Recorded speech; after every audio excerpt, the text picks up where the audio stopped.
I can never tell if it's live. Every beginning of our show is me talking about every beginning of our show. I've got to come up with something new. But Hangouts doesn't give you like a warning that you've started. It's just. We should send Google. What'd you say? 3, 2, 1 count. We should send Google 3, 2, 1 count.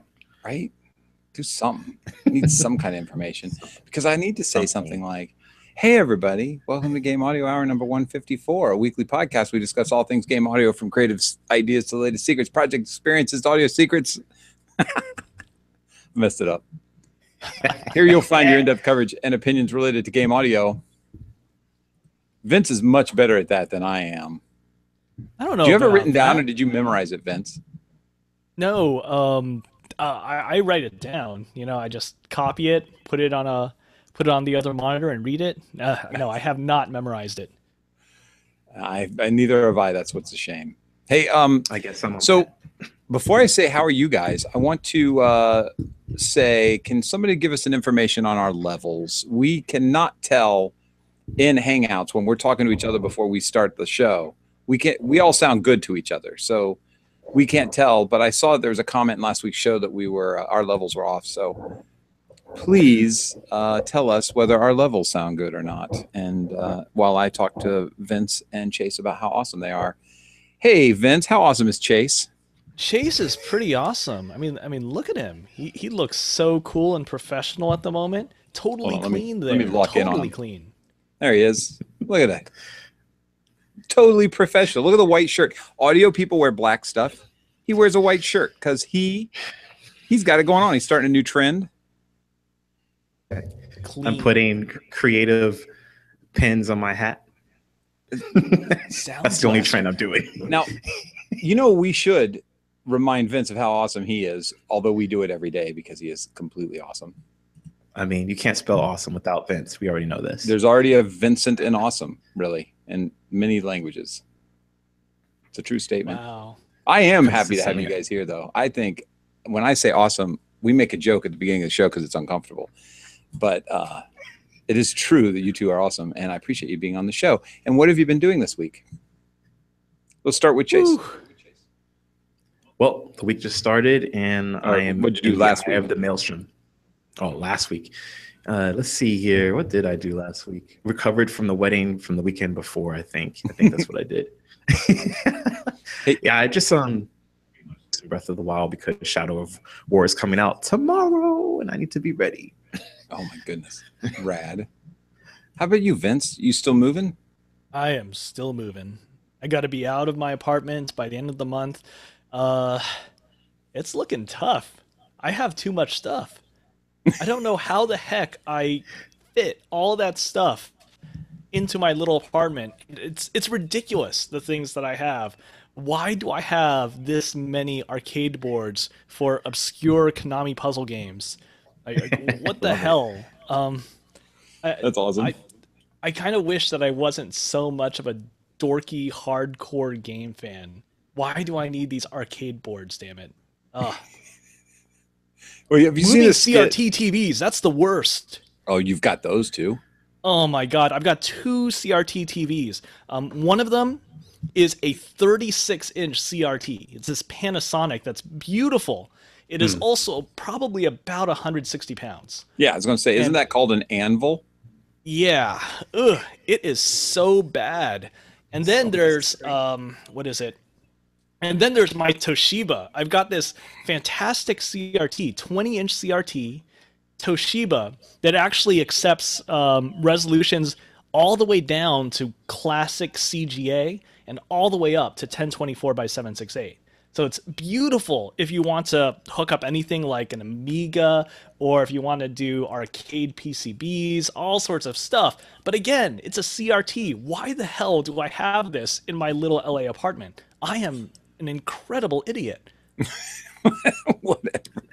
No, you're smart because the thrift stores don't sell them anymore. So if I wanted to play retro games like the Super Nintendo Classic or something like that nature on there, right, granted it's HDMI, but something of older of that caliber, I would be getting a good experience on your CRT TV and that I cannot find, and I will have to play out the nose for. So you are smart, man. You're smart. Oh, hold on. Do you actually have one of those mini Super Nintendos? Not yet, but I Kyle, will. do you? I do not. I've got a Super Nintendo. I do not have a mini Super Nintendo. Yeah, I've got my Super Nintendo still working, still Me works too. great. I Yeah. want to get a mini Super Nintendo just so that I have a chance to play Star Fox 2. Yeah. I want to But I want to try it out. is Star Fox 2 exclusive to the mini Super Nintendo? Absolutely. Basically Oh, Star Fox 2 smart. while it was in development, it came at that weird time where PlayStation and Saturn were coming along, and as Star Fox 2 was being finished, they decided, this game, while it looks great for a Super Nintendo game, just does not look good in comparison to those first generation PlayStation and Saturn games that were coming out. So they put the kibosh on that. And they decide, hey, well, let's release it. We'll polish it up. We'll release it. It'll be a fun additional title for your 20 games that are already on that mini Super Nintendo. Wow. Yeah. But You know, it's smart to do that. I mean, consoles have been doing it for years. They release a exclusive title with the console, whether it's Halo or whatever. But cool. when you think about, I guess we're kind of onto a subject here for a minute. When you think about these reissues of these consoles, I think of them more as, you know, just piling all the games on some chip inside the thing, make a miniaturized version, hook it up to your television just for nostalgia purposes. But releasing an exclusive game, is there a market for that? Will people keep releasing games for it? Or is it only a sales technique so that they could sell some because it's got Star Fox 2 behind it? I wonder. And this might go back to last week's question about what was it about small game environments that still would need people to do tracker stuff? And this is actually kind of funny. I mean, there are some people that are still releasing Super Nintendo games. There was that announcement that they would actually be doing another run of original cartridges for Street Fighter 2 for Super Nintendo. But it's $100. It's $100. It's kind of like, It's like way I too guess it's expensive. kind of like vinyl. You know, people are really going on this whole vinyl kick right now. Let's reissue all these old soundtracks on vinyl. Oh my And God! that's Come on. I guess that's cool, but Oh, it's now they're cool. doing the That's what same thing with reissuing game cartridges. Sorry. And I guess that's cool. I get a soundtrack. Honestly, I'm struggling a bit. I get a soundtrack once a week from Waxworks Records. I do. Well, no, I mean, music is cool. Music is great. Having those soundtracks is awesome. But I don't know. I don't. I have my Super Nintendo. I don't have it currently hooked up. I got to admit. You know, as opposed to there's a record player. You know that works. It's What ready you're to saying go. is vital. I mean, it's absolutely what's going on. LPs have a resurgence right now, and Well, I'm deep here's in the it, deal. so might as well do it with old cartridge games and see if something comes of it. here's the thing, right? I see in the chat that I think Sean LaBelle had said that he kind of wishes he had his OG Super Nintendo games and the mini Super Nintendo Classic. And the reason I'm getting it is because I can justify $80 for that little thing. I did not get a chance to play Earthbound. I didn't get a chance to play Super Ghouls and Ghosts. I definitely didn't get a chance to play Castlevania 4. Now, those three games itself that I've mentioned are at least $100 itself. Or more on eBay. Wow. And so you're getting a good deal by having some of those games and more of the hard-hitting classics, especially those that you cannot like acquire. So maybe Castlevania would be $50 there. You're still like $30 shy from getting the Super Nintendo Classic and having the classics of their Secret of Mana and Final Fantasy 3. Like again, like the price adds up for the individual cartridges that came out on its time. And even if you wanted to get a repro, you're getting a hell of a deal. So, and then to have the non-release Star Fox 2, that's just icing on the cake. Yeah. So, yes, to answer your question, making money, but yes, there is a market for it too. I personally see it as a huge money saver because I'm not going to spend $200 on a cartridge. I just don't see the logic in that. Yeah. When I could just get all these great games in one little box licensed by Nintendo and published and developed and shipped by Nintendo. It just makes sense to me. And just to play the devil's advocate, I bought one of those. Well, actually, it was a gift from my friend brother, Chris, and it is the Atari. It's basically the 2600. They re-released the VCS. They called it Flashback, and then they did a second one, which I think they called Flashback too. He got me the Flashback, right? And all these games are on there. And you know what I do? I pull out my real Atari 2600 when I want to play Atari games. Why is that?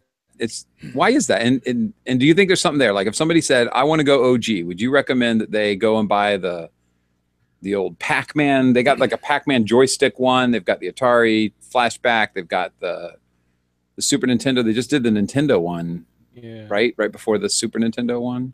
And do you recommend that they go to a store like the one we have here in Ventura and buy the actual machine and some carts, or do you recommend that they get the Flashback jobby?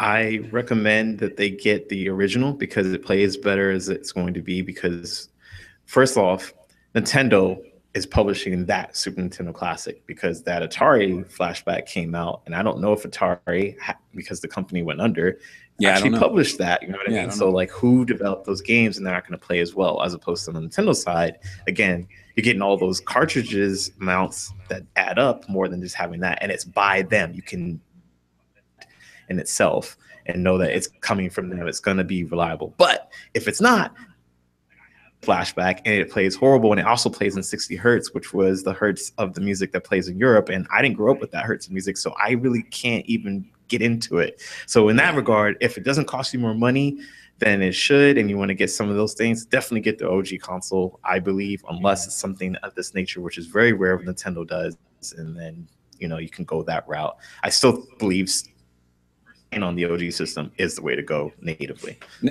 Now, you were talking about CRTs earlier, though. Do I have to? I'm acting dumb. I already know the answer, but I think it's important to bring it up. If you have like an old 2600, you have to have a CRT television. Oh yeah, you got to have that. I mean, back then, a lot of those old systems, the only way that you could hook it up is with one of those radio frequency modulators. It's going to be transmitting to channel 3 or channel 4 if you want. With that little switch. But you could buy the Switch, right? Separately. And just those switches are easy to acquire, thankfully. Yeah. Yeah. So I run my machines into one of those switches, and then I have that switch going into my cable jack, the coaxial jack on the back. But I run into two issues with modern televisions. Sometimes you have to be careful because your TV might be set to automatically stretch, and so it looks like crap, so you got to set it back to 4x3. But then the other one is all these auto darkening. I don't know what they call it in TV technology. It's kind of like when the background dynamic contrast. Is that what it is? And so and you'll see it on Sunday. The barbecue is this Sunday, by the way. RSVP by sending an email to info@gameaudiohour.com or direct messaging me, MT Kyle. Although that's my fault that some people can't, because I have to follow you as well to be able to create that direct message connection. But I'm a Twitter idiot. A Twitiot is what I am. And so I was like, hey, just DM me. And they're like, yeah, we can't. So I'm following, everybody for the show.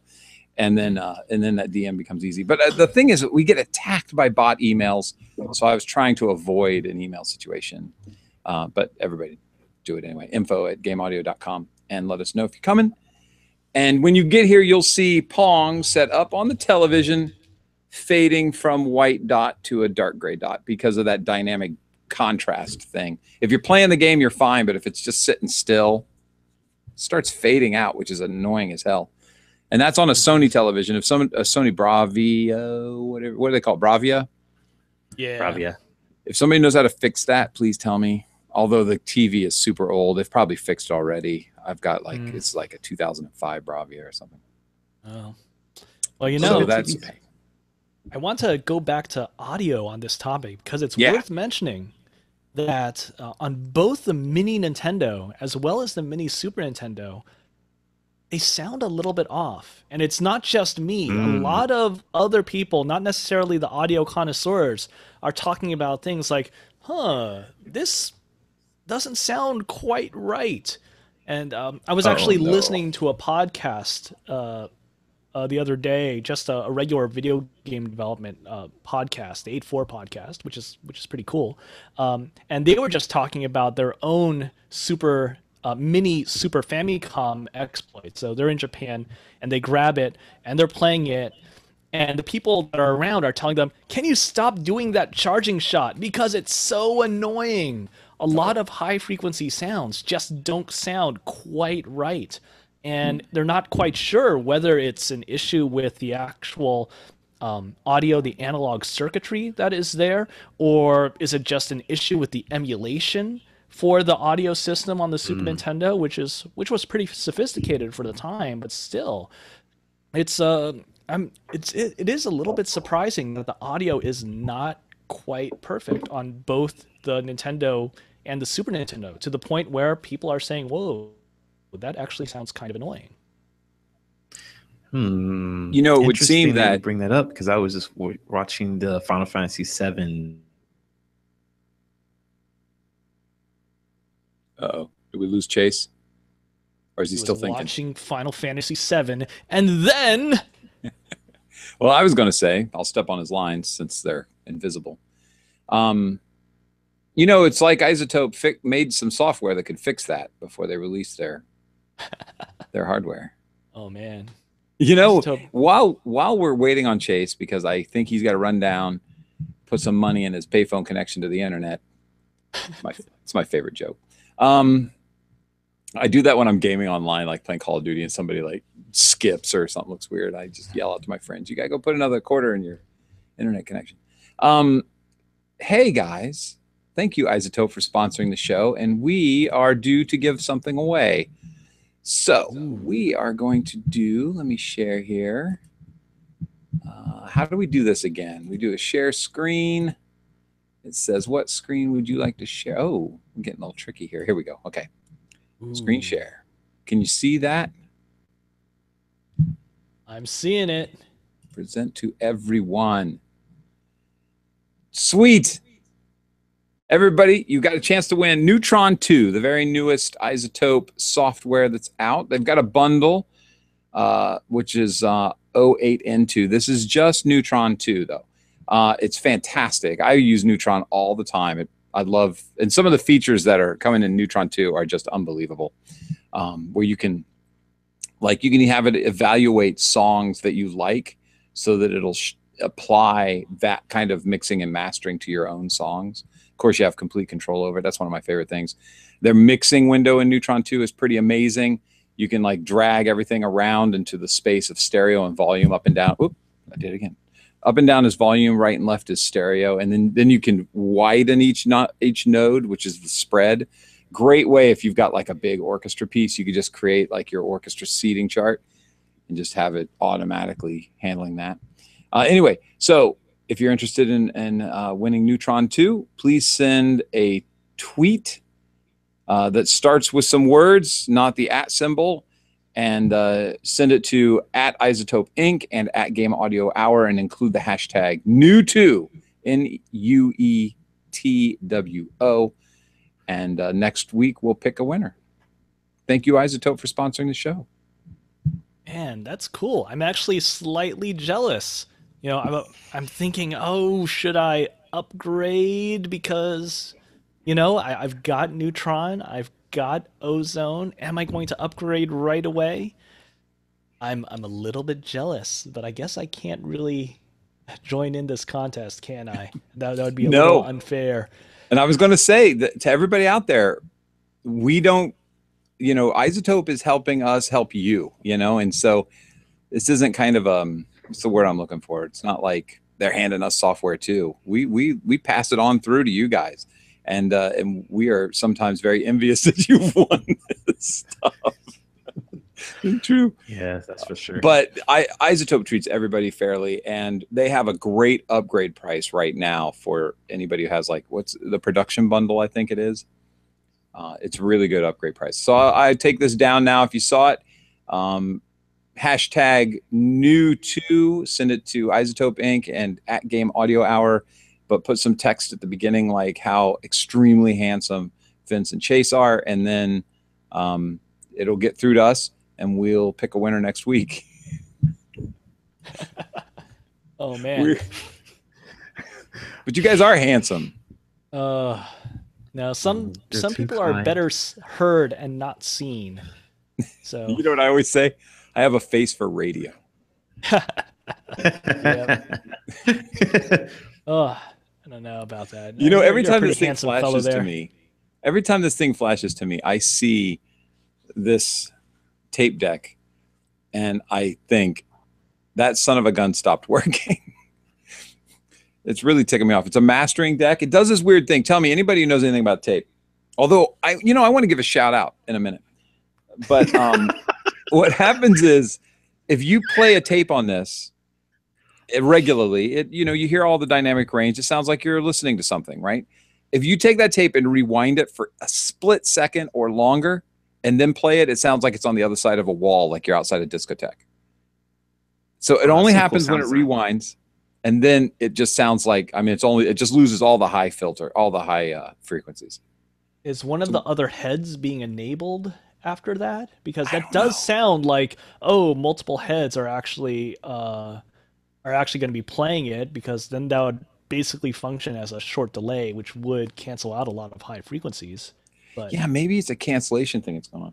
Well, anyway, I got my Cooper Time Cube back. I had to send it in for repairs, and it got me thinking. I need to really give a shout out to Greg at AudioRehab.com. He's the guy who fixes all my stuff. He is so friendly. When you go in there, you just see wall-to-wall equipment that he repairs in no time.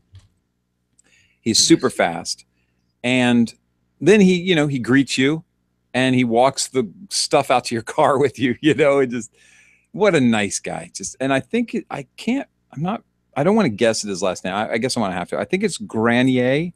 It's Granieri or something like that. Anyway, Greg is amazing. Send your stuff if you need anything fixed, and he'll do. It's amazing what I see in there. I see keyboards that are completely digital, and then I see like all tube equipment, or I see tape decks like this, or I see some ancient piece of equipment like my Cooper Time Cube. And he fixes it all, and he's been doing it for years. And his parents, I think his father did it as well. His parents had a business. He's also a guy that recording studios in LA will come to and say, hey, our SSL is down. Can you fix these channels? Now, he's top notch. How he gets so much work done, I have no idea. It's unbelievable. So anyway, thank you, Greg, for fixing my Cooper Time Cube. Shout out to AudioRehab.com. Go there for anything from audio interfaces to keyboards to tape. It doesn't matter. He fixes it all. Some monitors. Monitors, right everything. Here in Burbank. That's cool. Yeah, I'm gonna have to make a trip down. Yeah, and realize. It's really cool. Oh, I'm so sorry. I keep stepping on everybody because I've got my volume is so low so that I cannot so I don't have to wear headphones. I'm sorry, Chase. Say it again. Oh no, I was just saying I definitely need to go there. You remember you mentioned them before. My HS80M is slowly dying on the left side, and I'm very upset. I don't know how much it's going to cost me. Yeah. Well, I'll tell you what. I want to figure out a way to say how affordable he is, because a lot of people say they're affordable, and then people go, "Well, how affordable?" $600. I have never cleared $400 for any repair that he's ever done for me, and the most expensive repair was $350, and it was a repair. I thought. I was prepared to spend twice that money because I was like, I got some crap at a garage sale, and I was like, this thing's, I'll buy it for $5 and get it fixed for, a bunch of money, and it'll work now, and it's super old. And I do that all the time. I buy super old equipment that somebody will say, I don't know if it's working. Sometimes you find out they just got a button they got to hit, or, the ground came off, the cable came off or something. Yeah. I do that all the time. And, he is so affordable. It's almost a crime. I almost felt like when I had to pick that thing up that I should be wearing a striped shirt and a mask, because I was like, what's going on here? Oh goodness. He's pretty great. So anyway, check out Audio Rehab. Send your stuff to him. And there's the parking right there. You just pull up out front and park, and he's on this street that is super wide and has zero traffic. It's like this industrial part of Burbank that's near the airport, or near some ancillary airport buildings. Okay, I've bragged about him long enough. Greg is awesome. Check him out. I have an idea. Yeah. Next year, I think I'll do a game audio hour. Go get your repairs done. Field trip. Greg will be bringing your keyboards. He'll be like, "Why are there 50 people standing here?" And I'll say, "Because hey, I'm bringing business. I'm bringing you business. I'm bringing him he'll give you the business." Oh, yeah, I bet he will. He is super friendly, though. He's just the nicest guy I've never seen. I mean, I haven't known him all that long. I've sent stuff to him for probably a couple of years. Yeah, a couple of years now. But I've only met him a couple of times. And, because typically it's an email exchange. He's just the nicest guy. So go there. Hey, Chase, before it gets too late, we're half hour in. We've done our sponsor. We've done our contest. Let's talk about the library before, because I know Vince wants to yell at me later, and I want to avoid that. Oh. All right, sure. Let's talk about everything else. this awesome percussive library, percussive sound design library, came out from Impact Soundworks, and Andrea Versa, who's pretty much the face of the company, has announced this, and this is their flagship title called Momentum, and it is a really cool percussive library that offers over 2,500 performances and hundreds of multi-samples, and it's categorized through every sound to make them as easy as possible to access. So I ended up watching the tutorial, and the things that stuck out to me was it's built in the Contact, I think 5.5 library that it works with, and you can do filters inside the Contact, so no external filters, pitch shifting. You can rearrange the loops itself by doing a shuffle, and you can create new drum loops within that, so you don't have to take anything MIDI outside of that. You could do it within the instance itself and have that run. And it definitely has it's more like low percussive things, like, so maybe like bells and other like sticks, and it's beyond way more than what I'm talking about now. But it is just amazing that I was blown away by, at least seeing and looking at it, that I just really can't wait to like get it. And super affordable for $149 right now. I think it's well worth the pickup. I think it's a great it's a great tool to add to the arsenal if you're doing music or sound design for any type of games that you're working on for your projects. I definitely could see myself using it, since some of my sound comes from being rhythmically driven. And I can see like all the ideas that I want to use forward in terms of how I would change up rhythms to go from 5/4 to 6/8 to 12/8, I don't know, which is the same as 4/4 to 6/4 to 7/8, and move things around in that regard. And I really can't mention it enough to go watch the video that they have and see for yourself, and see if maybe it would fit in your toolkit. That's nice, man. Thank you for checking it out. I need to. I haven't watched any demos on it, but I try to stay abreast of that stuff. I'm looking at the list of things that they've recorded. I mean, it is a percussive library, but there's a whole lot of things that are that look fun. Okay, cello with brushes, cello with edge, cello with pick, cello with slaps, eru with brushes, eru with pick. All right. Okay, a metal staircase, muted violin with pick, Irish bouzouki with edge, with rubber mallet. This looks like they really went all out just recording stuff for this thing. This looks kind of fun. No, it's really, really, really, really good. I was very impressed watching the video.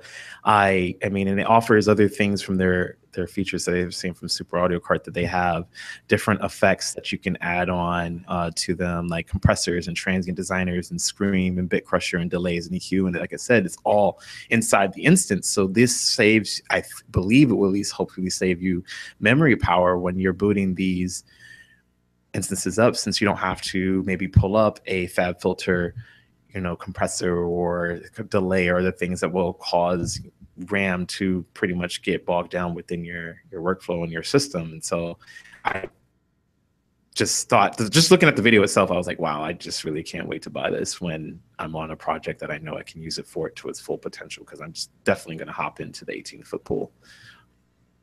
Yeah, this looks good. And hearing is believing. That's all I have to say for that one.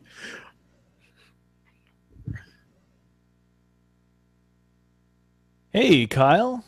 It sounds like you're doing a really good impression of a silent movie there.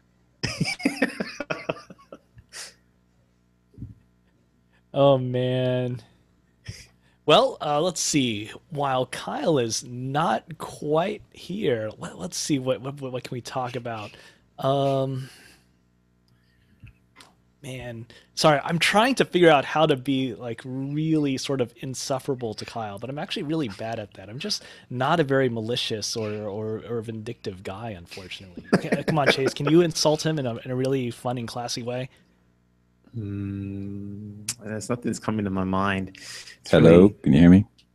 Hi. Yes, we can hear Missed you. our opportunity. Hey, Kyle, how are you doing? We didn't say anything bad about you at all. Not at all. Except he... Oh, wait, what's going on? All right. Awesome. Well, let's see. Let's keep on moving then. Yeah, Impact Soundworks is pretty cool, and it is really nice, those effects. I mean, I don't have Momentum, but they've been really introducing those FX in a lot of their products over the last year, and they've always been really good. Okay. I had a lot of fun with the effects, and I'll use them right on there for the shakuhachi that I actually have. I use that thing a lot. That's one of my favorite wind instruments to drive with my iwi. They do a pretty good job. And I've always appreciated how, besides the quality of the effects, just the quality of performance, you can really do robust things with it. And it really is very much apparent just how much care they put into making this thing be fun to play. And absolutely. Yeah, fun editing, fun to play, very powerful. Test. I guess you can hear me. Hello, Kyle. Hello, how are you? I'm doing all right. I have no idea what happened. Kyle, you blew things up. How's that Atari treating you? Is it super loud? No, it's good. It's pretty good. At least we think it's good. This thing is amazing, but the problem is I set my keyboard down and then it hit some buttons. And now I'm like, I got no idea. Oh, man. Having a desk is really important. Having the right desk. I want to mention, I just ordered that output platform desk. Yes, you did. I am so looking forward to getting it next week. I can't wait to put everything in it. I got my rack stuff, got my computer, going to have my controller and my monitor controlling and all that fun stuff. I've never been so excited for a piece of furniture. Let it not be said. Sorry, go ahead. My bad. Yeah, my wife can't believe it. She's like, "Ugh, come on." We've been looking at all these other things like couches and dining tables and whatnot. You got your priorities, sir. No, this desk, it's exciting. What the heck? Let it not be said that we will review accidentally on the show and then go out and buy the stuff. That's what happened last week. We were talking about why do companies make desks? And then Vince goes, "I think I'll go get one." So you have answered the question. There was something to it. I mean, I did do a lot of research into what a lot of these studio desks actually offer, and just from a price performance ratio thing, it's like, oh, okay, this works. I mean, there were some issues. They really do a good job of hiding the fact that not all 88 key keyboards are really compatible with this desk. Some things just don't fit, but at least if you find the list, you can find, oh, this keyboard will not fit, this keyboard will fit, and whatnot. Very cool. So that's good, but I don't know. It just seems like a great value compared to everything else that's out there, and I was looking to make a change. I mean, right now I have a pretty nice IKEA thing. I mean, it's IKEA, it's big, it's sturdy. I can put a whole lot of stuff on it. Works great. And And it I comes with decided, meatballs. hey, it's yeah, that's the problem. There is no space for Swedish meatballs in this one. Yeah, I mean that's the problem with IKEA. Essentially, is when you get the furniture home, you no longer have meatballs, nor a hex wrench to put the thing together. It's a true story. Oh, IKEA. Hey, Burbank built the biggest IKEA in the world, didn't they? Yeah, like they did. It's like its own country over there. It is huge. It is ginormous. It's Sweden in the middle of Burbank. Right? Like, Jesus. I drove by it. I didn't go in. I was too afraid. I was like, I gotta go. I gotta get a passport. They're gonna inspect my luggage. Well, hopefully, you go down one of the aisles. You're looking at TV hutches or coffee tables, and there's Alex. What, Alex? Yeah, I mean, he's hanging out there in Sweden. Oh my God, you totally got me. I went to the chat room thinking Alex was in there. That's me too. That's hilarious. Like, just looking at some TV hutches. Okay, I got to do a better job with this whole joke thing. No, your delivery is so perfect that we were like, wait, is he here? We're excited, man. Alex, get on the show. Poor guy. Yeah, it's deadpan humor, emphasis on the dead. I just want a pan. You know what we should do? We should Potentiometer. get 20 people, maybe 30 people that we assign a day of a week, not days back to back and not weeks back to back, but just random. And we go in there with like a laptop, headphones, audio interface, and we start working on a project at one of their desks that they've built there. Right? That'd be hilarious. And IKEA would come over and say, "Are you checking out the desk, sir, or are you actually working?" Yeah, I'm working. Can you head out? I got some hard work here. You're interrupting. I got clients coming through. Yeah. Hey, Kyle, come check out this mix. God. Vince, what do you think of this one? How does this desk feel? The clients have to go over to the couch Ergonomics. section and bring a couch over to the desk section and sit down. Oh, and we would have the best rugs because those rugs are like so great with like proofing. Oh my gosh, yes, and nice pillows. Oh yeah, we've got. And when we have plan lunch here. downstairs. This is a thing now. This could Hold happen. on. Well, before this thing, just to let you guys know, you've heard about IKEA Heights, right? No. Oh, No. IKEA Heights. Totally not Game On related, but it is a soap opera that was sort of guerrilla filmed inside the old Burbank IKEA. Oh no way. And this is like back in 2009, and it actually stars Randall Park, the actor from Fresh Off the Boat, and Yeah. oh man, it's what the heck. But basically, they filmed this thing, they put it on one of those public access channels, and it was a comedy drama thing, and it's Did ridiculous. IKEA You can find it. Did Huh? IKEA condone it, or did they have to sneak in? You said gorilla. Oh, they snuck in, and they're like, oh yeah, let's try to do stuff. Cut here, cut there. That's They did a hilarious. whole series, 7 episodes. And it's of called IKEA IKEA Heights. what? Gosh, IKEA Heights. So yeah, you can Heights. find this on YouTube and whatnot. I'm definitely watching this for dinner tonight. With That dinner is tonight. hilarious, man. IKEA Heights. No, Oh my that's. goodness. But I actually think that's a pretty good idea. If you are looking to get something, why not bring a backpack with your laptop in it? Throw it on the table. Hey, does this feel good to actually work on? That's actually a legit idea. I don't Yeah. think See? Try that before anyone you at buy. IKEA would begrudge you for doing that. I'm just saying. I was just trying to help. I'm not illegally trying to find you an office to work in. Sound panels. Try would be- before you buy. Can you imagine the reverb in that place? Oh my God. Got to work on headphones for sure. Hey, what's the next topic? I want to actually poke at you a bit because Damn it. you were Jesus, talking about speak up. Dante, and I'm trying to figure this out. All right. It's very daunting, as you said. It is daunting. No, I mean, this is a legit issue because it doesn't seem to be clear what is the right way to go about it. And Yeah. when I was going through with so to start from the beginning, Okay. I'm moving into a house. This house has Cat 5 networking. which is great. It's actually Cat5e, so it's technically gigabit compatible, Very cool. and it seems to work. The wiring seems good, and I decided, hey, this wait. one room We into should which explain what Dante is before we go too far.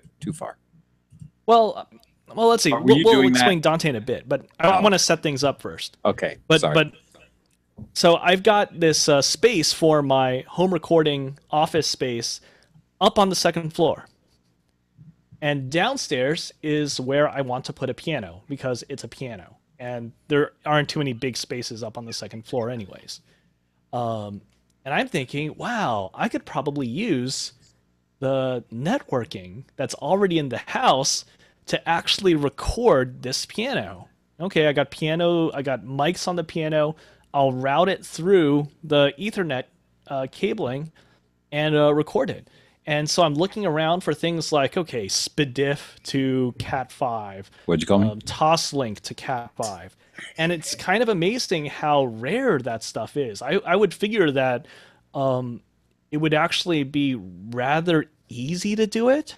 I mean, it's okay. It's copper to copper or light to copper or whatnot. You know, it's just a medium conversion rather than a format conversion. But it turns out there really aren't that many significant options for it. And I did find one that seems really cool by this Swiss company. They make something called the ADX system, and you can do ADAT to Cat5 and back. But it's not very popular. I mean, it's not popular such that you can't find it at any of the big pro audio or big electronics places. You can't buy it at Amazon. You can't buy it at B&H Photo. You can't buy it at stuff like Vintage King or Front End Audio. Like, wow. I mean, this seems like a good thing, but it's not something that's carried by a lot of people. But then Kyle reminds me, hey, Dante and audio networking seems to be the way to go for this. Hey, you've got a network. Why don't you just use Dante networking? You could have one computer that's over there by your piano, and that's going to record stuff and send it over the network to another computer that's going to be your recording computer. And I'm thinking, wow, that actually does seem like a really good use case. I mean, I've got my house set up for networking, might as well use the networking.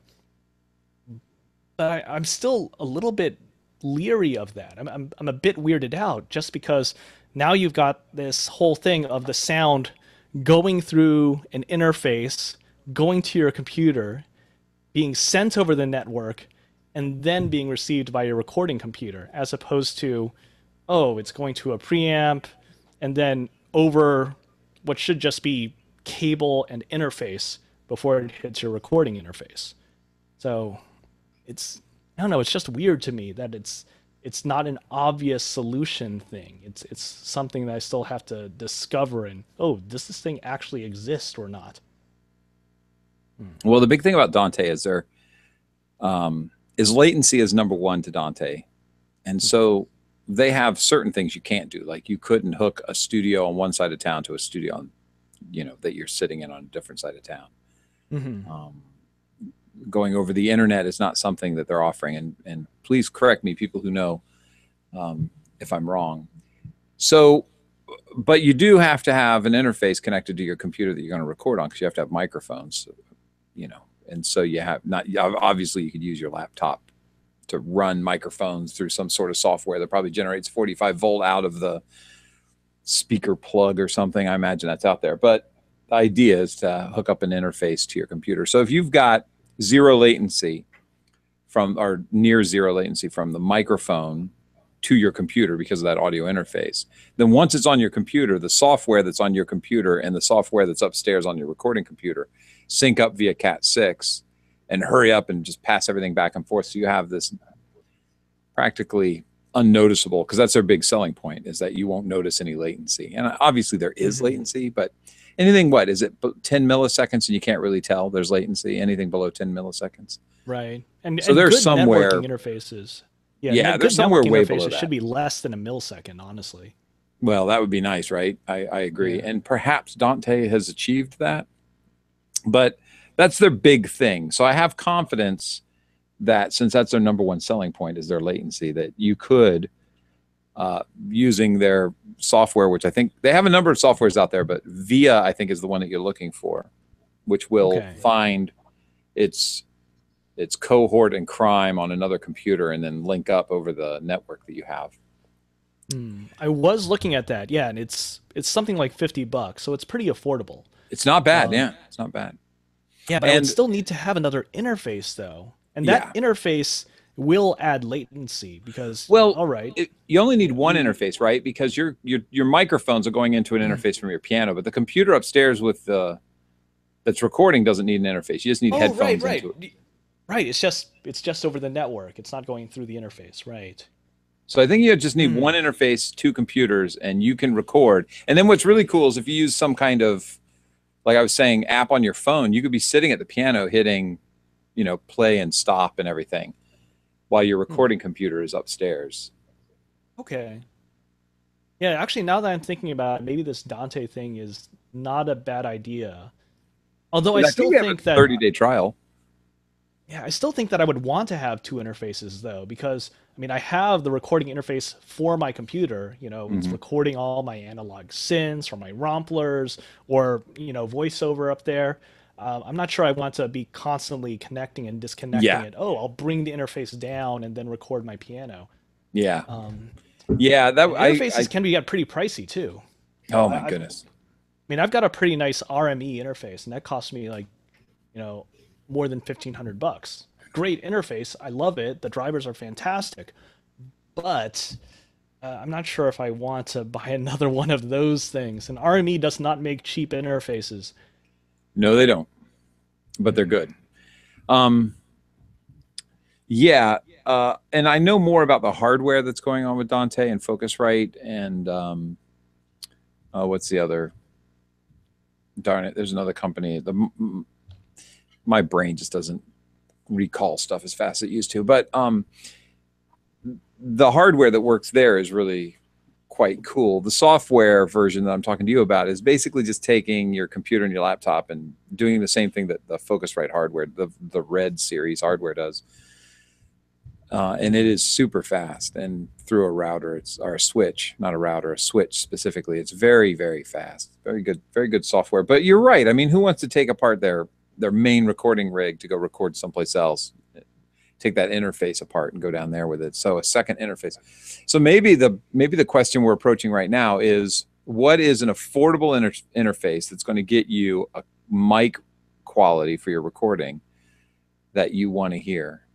What do you guys think? What is a chat room? What is your favorite, most affordable interface? What do you guys think? I know I definitely have somebody in mind. I don't know. I don't interface. I don't really know. I'm trying to think of one right now. I'm struggling. There's a lot out there. Yeah, but I haven't had the experience that I think you and Vince have had with the interfaces. I've actually only had 3 now in my lifetime. Oh, Daniel Kim with a home run right there. Zoom. Yeah, those. You know what? It is true. Those I are do really actually have a Zoom, and it does actually function as a USB interface. So that is actually a good suggestion. I totally forget that my recorder does function as a USB interface in a pinch. I've never used it as such though. And he hit the exact one I was going for. Well done, Daniel Kim. Oh wow. I love that the H4n that I have solved a remote recording issue because it carries phantom power. And that's just like, that's solid. So yeah, that's a huge saver because that thing is so tiny, but it packs a lot of stuff. It has filters. I mean, think about it. You've got microphones right there. Yep. I mean, you can add. I've got an H2, and it's got built-in microphones in an XY pattern, but then it's got a place to put 2 more microphones. The biggest thing that I would suggest when you're thinking about these is getting as flat a microphone response as possible. And I assume everybody knows how to read the microphone chart when you're looking. Basically, it's a frequency chart that shows you where the microphone starts to dip off at the high and the low frequencies. And then typically, color microphones have like a bump in them, or interfaces will have a bump in them. But if I get something that's inexpensive, I want that to be as flat as possible, because that's where I find the inexpensive gear is really bad, is when it tries to color the sound. It's not going to color the sound as good as like a Neve or some Trident or something. It's just a consumer level piece of equipment that's trying to affect the sound in a cool way. But I'm like, just stay flat as you can. That costs money too, to stay flat. It's expensive to tune microphones so that they're perfectly flat. It takes a lot of time. So, well, you know, those Earthworks mics. Oof. A lot of, yeah. Any M series mic basically is like a reference mic, for metering. What do they call it? Not metering, not monitoring. I can't think of it right. Yes, thank you. Measuring. Yeah, I mean, if I'm just going to get on my soapboard for a second, I would say make sure you know how to read a microphone chart when you're buying some hardware, because you can get great affordable hardware. My recommendation is go for a flat microphone response and then use your plugins to add character. But if you like the character that like if a friend has an affordable interface or a microphone and you like the character that it brings to the table, then that's great. I mean, microphones in this day and age, microphones don't have to be expensive to make. And so I think it scares a lot of people off when they see an inexpensive microphone. They go, oh, I'm in trouble here. That thing only cost me $200. You can get some great mics for $200. And they're not just SM57s. But anyway, so look for the flat line. That's a really big part of it to me. And so if you get something like the Zoom recorder and you see that the interface has a flat response, plug your mic into it. Let her go. Where you might suffer is it may say it doesn't have the range, but think about the thing you're recording. If you're recording a piano, you need a lot of frequency range. But if you're recording somebody's voice, you don't need to worry about 100 hertz and below, really, to tell you the truth. I'm probably pushing it. Let's go to 200. Or sorry, go to 50. Never mind. I'm sticking with 100. I roll off 100 hertz all the time, but I'm usually because of music and vocals. So the bassiness of a man's voice, I've had some male voices that I rolled off 100 and I'm like, yeah, I better get some of that back. That doesn't happen that often. Yeah, I bet. You bet. I can't make up my mind. I'm not sure about that. I mean, 100. Hold on. You know what the low A frequency is on a piano? What is it? 27.5 hertz. Wow. So yeah, that is the fundamental frequency there. It goes low. I mean, obviously not all piano music goes down that low. That's what I was going to say. It doesn't get played that often, though. Yeah, but it's such a nice effect. You use it all the time for like big cinematic stuff. Yeah. It's like bam, doubling on those low piano keys with things like bass or cello or trombones. Yeah, you double with the piano and your trombones just sound awesome. Or a synth that's down there. Oh yeah, it's true. I do. It's true. Yeah, but I'm not going to roll off any I'm not rolling off anything on a piano, though. Like I said, you need that full frequency when you're going to get down synths and pianos and stuff. I'm talking more like the really specific frequencies, like a person's voice or a guitar or an individual instrument. Like, of course, who needs 100 and below on a violin? They're not even playing down there. It might be like finger rumble or something. Somebody kicked a microphone. Affordable flat mics. Somebody asked. Daniel Kim said affordable flat microphones. DBX actually makes one. DBX is good. MXL has a nice microphone. I don't use it that often, if I'm honest, but it has nothing to do with the manufacturer. So yeah, the DBX. I'm actually looking at this one right now. The DBX RTAM. It's actually a small Omni microphone. It's made mostly for measurement, but it's actually a great mic for recording. Mm-hmm. I remember I first got this mic because someone on this forum like decades back was talking about, wow, some of the best bass sounds that he ever got was with this small mic. He would put it next to an upright bass or some other bass amp. It would just be like, whoa, what the heck? It's just a great sound. Yeah. But yeah, a small Omni, very flat response because it's intended for analysis and measurement, but it's actually a good recording mic as well. Yeah, small diaphragm condensers are typically flatter, or at least shooting for a flat sound, more uncharacteristic, if you will, than a large diaphragm microphone, which is typically shooting for a sound. So if you get, and some people stay away from them. I've got a plethora of these little pencil mics, the little condenser small diaphragm mics. Another great one, Presonus makes a fantastic, I think it's $75. They make a fantastic. I don't have the internet if I get on the internet, I'll hit a button and all of a sudden I disappear. Does somebody mind looking up the Presonus measurement mic? Yeah, I'm seeing it. It's the Presonus PRM1. And how much are they asking? I'm seeing it for like $90. Oh, $90. Well, that's an SM57's around there too. You're getting a small diaphragm condenser microphone that's really good. And I use Adriano in the chat, he's talking about the Behringer ECM 8000, which is also kind of a similar style. It's for measurements. I think you can get that for closer to $50 than to 100. Oh, look! Adriano says he got a pair of them free a couple years ago. Oh, Give us the number. Tell us the guy's name. Man. Yeah, that's that. See, there's so many great microphones out there. Just look for that flat response. Look for, start with a budget that you can go into and then try to get below that. Like sometimes I'll say, okay, I got $500. What microphone do I want to buy? And then I just start reading all the reviews, as many as I can get. Personal reviews are better. Read the mic chart and figure out if I want to get it or which one I want to get in that price range. I think that's pretty good advice though, to get those pencil condensers for less than $100. They're really good. We have all this stuff in our head that we don't think about until we go off on some just conversation. Hey. And please tell us, hey, keep it going. Go to Twitter and say here, talk about the mics that you guys like to use. Just do hashtag GAHMICS, GA mics. Let's just keep talking about this kind of stuff. Yeah, I have too many mics now. Yeah, you got quite a collection over there. That blue, the blue briefcase you bought, the vault. It's nice.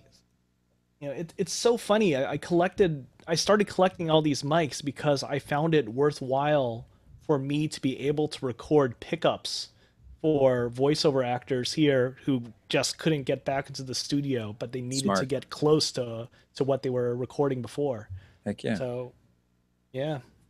And ended up working out. Did you get all the capsules, all the different capsules?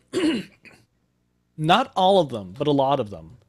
And did you settle on a favorite that you think is and is that favorite because you found it the most versatile, or it's specific and you use that specificity more than anything else? Wow, I'm not sure. The capsules are a little bit different on both bodies, actually. So I have both the tube body as well as the solid state body. I love the B7 mic, which is sort of like, it's basically sort of like a Neumann M7 capsule on the solid state, but I like it a lot more on that solid state body than on the tube. And on the tube, I actually really like the B8, which is more sort of Blue's own capsule, which is sort of trying to be like a cross between what's in a U87 and the LM251, So and that actually works fantastically on the tube mic, and it's pretty good on the solid state, but it's fantastic on the tube mic. Gotcha. But all those capsules do sound really great. That's great. That's great. Well, Blue makes great mics. One of my favorite mics is Purple, which is like Blue cousin, right? Or Amethyst. What do they call it? Is it Amethyst? Oh yeah, Amethyst, right? Is it the I think the mic is called an Amethyst and the company's called Purple, right? Oh no, you're talking about the Violet Amethyst. That's it. Violet is the name of the company. Because isn't it like, went there? If I give it, please help people with this. There used to be blue. Well, there used to be another company called Red. Red. And Red actually started off by making those, specifically those bayonet capsule microphone capsules and bodies. And then they brought the red line into the blue line. And then briefly there was this whole violet line that was between red and blue. And it's all, blue is kind of wacky, honestly. I mean, they're still called Blue, which originally stood for Baltic Latvian Universal Electronics, but now all their stuff is made in America anyways. I mean, it's all just wacky. Well, I'll tell you what, I love the Amethyst that I have. Oh yeah, that was a really good mic. I remember when that thing first came out, and people were sort of raving about it. Yeah, and Joe Barisi uses it on guitar cabs. He loves that microphone, and that's all it's got to be said for me. And I've heard it on voice, guitars, bass cabs. It's a good mic. I need a pair, but I only got one. So anyway, I think we started late, but I think we've reached about an hour. Do you guys want to cover anything else before we say goodbye? Ooh, man. Well, we should make another comment about this GABBQ, the Game Audio Hour barbecue. GABBQ Sunday, this Sunday, the 15th. Did I do that right? It's the 15th, right? Yes. Yes. It's from 1 to 11. And I say 11 because I got to get a kid to school in the morning. But you're welcome to stay right up to 10:59:59. Yeah. And I'll just tell her, suffer, kid. You can sleep through class. I did. Look where it got me. And yeah, I'm a good dad. Yes. So just show up. Don't bring nothing to bring. It's not like a potluck or anything. We're going to have everything. And bring a friend. Bring anybody who's into game audio. Have them just, you know, it's a good time to get together. It's only our second annual one, so we're still trying to kind of get our feet under us on how to do this process. But it was super fun last year, and I'm so looking forward to it, doing it again this Sunday. And DM me at MT Kyle on Twitter, or send an email to info@gameaudiohour.com and do a little RSVP for me, because that way I'll know exactly what I'll know how much food to buy. I'm going to buy, it's not going to be fancy. I'm not doing tri-tip. You guys will have to suffer. Ah, man. Hey, I know, I do love tri-tip. Nothing wrong with cheapo chicken and pork, you know? Pork is great. Well, I can do chicken, I think. We'll do like hot dogs, hamburgers, chicken, do salads, do gluten-free options so that we got everything covered. Yeah. For vegetables, gluten-free meats. And I got 2 grills, so I'll grill meat on one and non-meat things on another. And I think we got it covered. Well, if you do want to bring something you want to drink, because you never know. I'm not a beer drinker, so there might not be, I'll guess at some beers, but it might not be the best beers in the world. And if you're under 21, I can't give you a beer anyway. Doesn't matter. So you're at. Yeah, so I guess that's probably the safest thing. I'll put it like that. Okay, I'll get sodas and waters and stuff, and if you want to bring an alcoholic beverage, help yourself. Also, can we bring games? Best basketball game ever. What are games? No, not Double Dribble, because we had enough of Double Dribble. No, we didn't. That was fantastic. I'd watch that again. No, we can always have more Double Dribble. It's totally fine. Well, no. And I just love bringing. Hey, the basketball season is about to start, so I've got my favorite basketball game that I love. Cool. NBA Jam showing off to people. Going down. No, it's not NBA Jam. Did they make not NBA Jam? That's the best basketball game I'm gonna bring, and then we're gonna see. What's What's it play on? Oh, okay. Xbox, PlayStation. What is it? Well, that's Sega Genesis. I mentioned before, I have way too many arcade boards, so. Okay, I'll tell you what. I'm only playing on a CRT though. You can bring them, but I'm not hooking them up. Oh man, I ain't nobody's tech support, Mister. Well, I'm not bringing that 36-inch CRT. Definitely not. We just put it in the lawn in the back.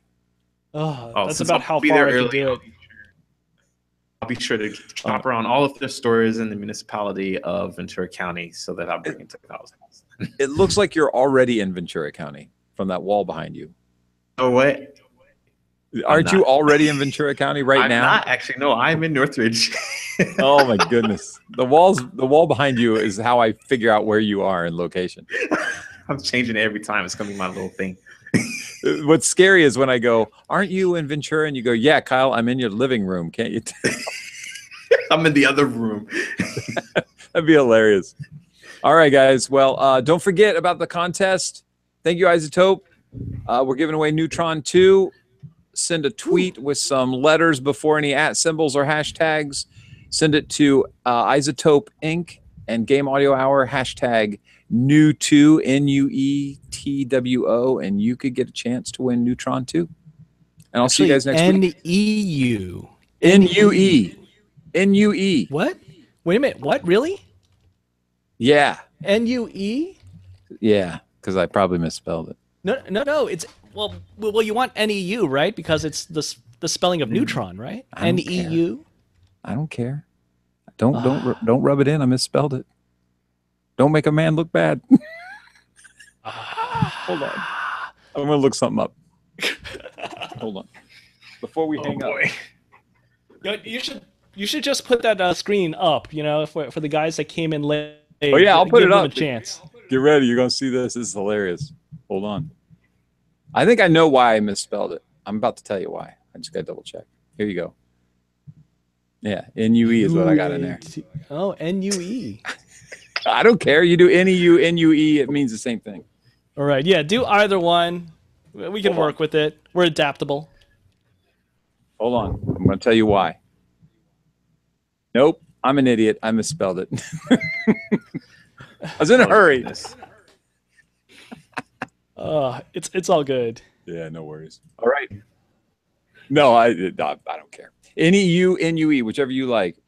You're still qualified to win. We'll find both of them. I'll make some crap software that I spell with NUE rather than never mind. That's just a terrible pessimistic joke, but I think it's kind of funny. You're gonna just be like all those iOS apps. Oh no, I'm just thinking about all those iOS apps that are gonna be like, oh, people who want Mario, but it's like Mr. IO. Yeah, yeah, you get the joke. Oh my God. Well, yes, NUE or NEU, and now I'm hanging up. All right. See you later. Bye. Thanks, chatties. Oh, like us on Facebook, follow us on Twitter, and thumbs up us on YouTube, and send comments. Put comments below. We like getting those comments, and we always respond. And plus, like the show, it helps us know, like last week, whether our sound is good or not, because we can't tell from our end. But anyway, guys. And save your settings because I think we were good this week. Okay, bye. Bye.